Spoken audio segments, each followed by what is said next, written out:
karating lang natin dito, hinihintay ko si Bayaw dahil nandun ang gamit sa loob ng sa binyo, yung mga gamit ng mga kapintero.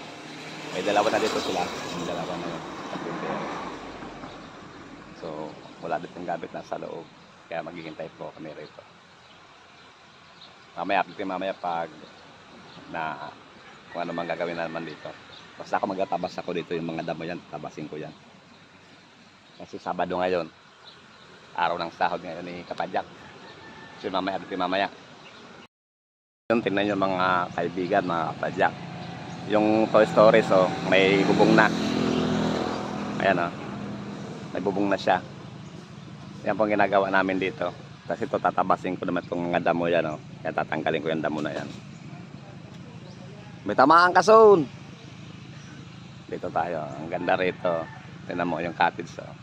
Bali 6 yan na cottage. Ayan si Eric. Saka si ex Kagawad. Ayan. So yun, good morning, good morning. Masarap magtrabaho pag ganito. Ayan, ang ganda na oh. Siguro mas mahal yan kaysa dyan sa cottage na single lang, kasi to storage yun eh. Ayan o. Tapos baka sa Monday yung isa naman lagyan. Ayun, may 4 na semento na maliliit. Yun ang lalagyan naman yung tatayuan naman yun ng cottage. To storage din dyan. Tapos lagyan na ng yan, upuan. 3 days later. Good morning, good morning. Panibagong araw, panibagong vlog ni Kapadyak. So yung karating lang natin dito sa resort. Ayan po sila, nag-umpisa na po sila magtrabaho. So ipakita ko po sa inyo ang mga yan, umpisa naman yung ang pang-anim na cottage.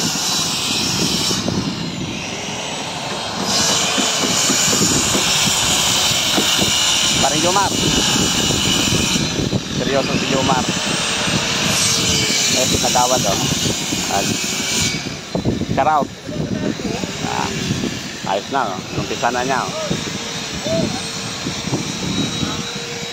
Ito yung natapos na niya o. Ayan. Tapos na. Saka ito yung toy storage. Ayan ang toy storage o. Ayan.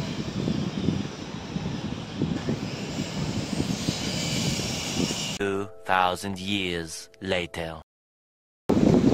So yun, good morning dito sa Santa Isabel Resorts. Ito na po yung nagawa naman nila oh. Toy storage.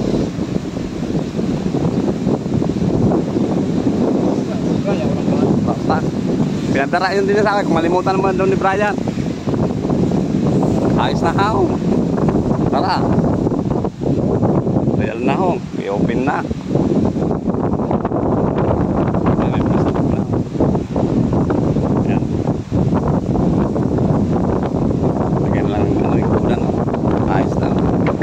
Storage oh. Ayan na rin oh. Meron na rin buhok na dyan oh. Storage. Ayan, ganda-ganda na rin ito sa resorts. Ganda. Malinis na. Tinano ko yan. Tinapas ko yan. A few moments later. So yun tayo unang mumo dito. Ang sarap. Ayan. So pwede na kayo magano dito, 500 lang isang cottage dito.